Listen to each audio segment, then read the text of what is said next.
the 7 minutes that change everything.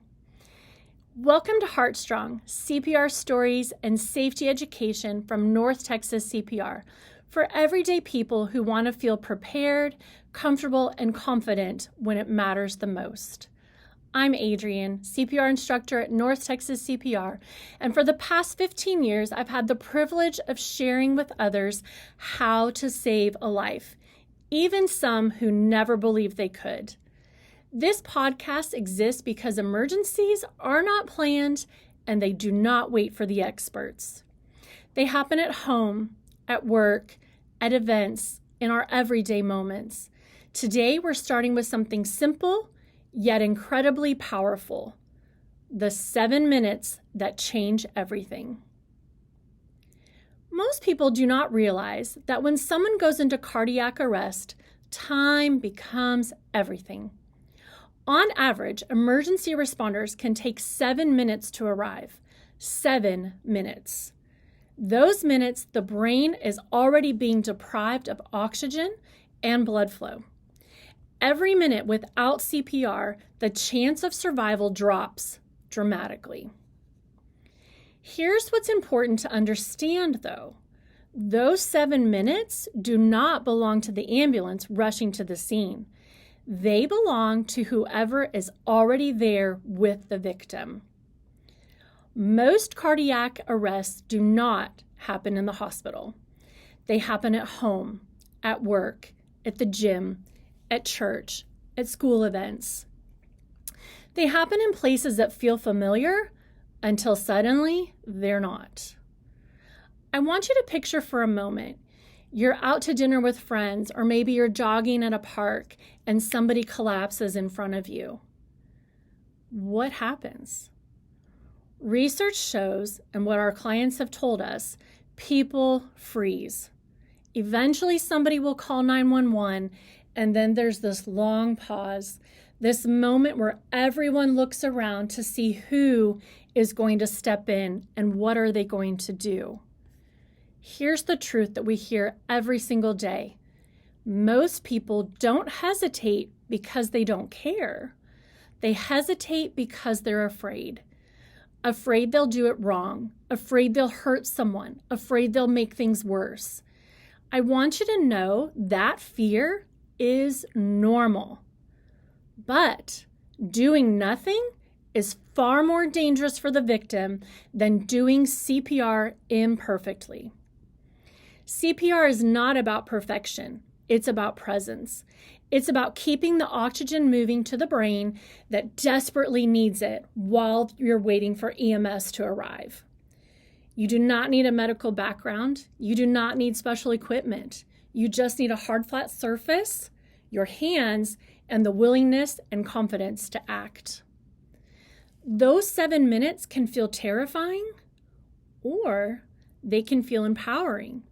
The difference is knowledge, confidence, and practice. And that's why HeartStrong exists. Several years ago, we had a client come to class and she shared a story with me.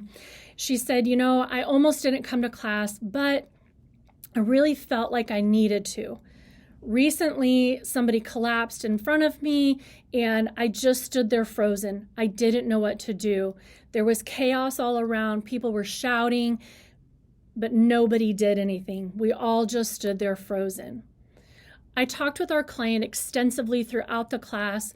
We walked through scenarios of what could she have done, what she might do in the future. Well, just a couple years ago, she called and shared that she had been called to another emergency. And she said, Adrienne, this time I knew what to do. I had the confidence to act. She was able to help a man who had collapsed in front of her. She performed a couple rounds of CPR waiting for the EMT to arrive. She said, it wasn't that I felt fearless, I just felt ready. And that is our goal. Not fearlessness, but readiness. One of the biggest misconceptions about CPR is that it's complicated and technical. In reality, CPR is just about circulation. In our classes, we often talk to our clients about compressions are just creating that artificial heartbeat. We're just moving that oxygenated blood to the brain when the heart is unable to do it on its own. Yes, CPR is physical. Yes, CPR is intense. And yes, it will feel uncomfortable. You may feel the victim's ribs move or crack. You'll likely sweat. It's definitely going to feel like work. And that is normal. CPR is not glamorous, it's gritty. But it's also one of the most powerful acts of care another human can give.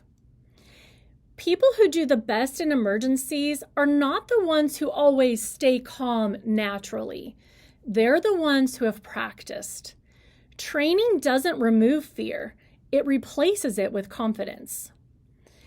I started HeartStrong because I kept hearing and seeing the same thing over and over. Good, kind, caring people. People who wanted to help, but they just didn't know how. And this podcast is here to change that.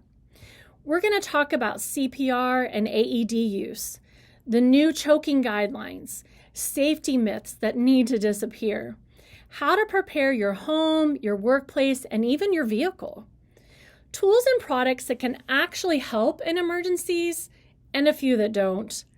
You will hear real stories from real people who have stepped up and helped give people the second chance at life. Confidence isn't built through fear or shame. It's built through education and practice. If today's episode gave you something to think about, I hope you'll consider subscribing to HeartStrong and sharing this with someone that you care about. If listening today has sparked any questions or reminded you of how important preparedness is, you can find CPR and safety resources at ntxcpr.com. We offer online and in-person classes, and we would love to have you join us.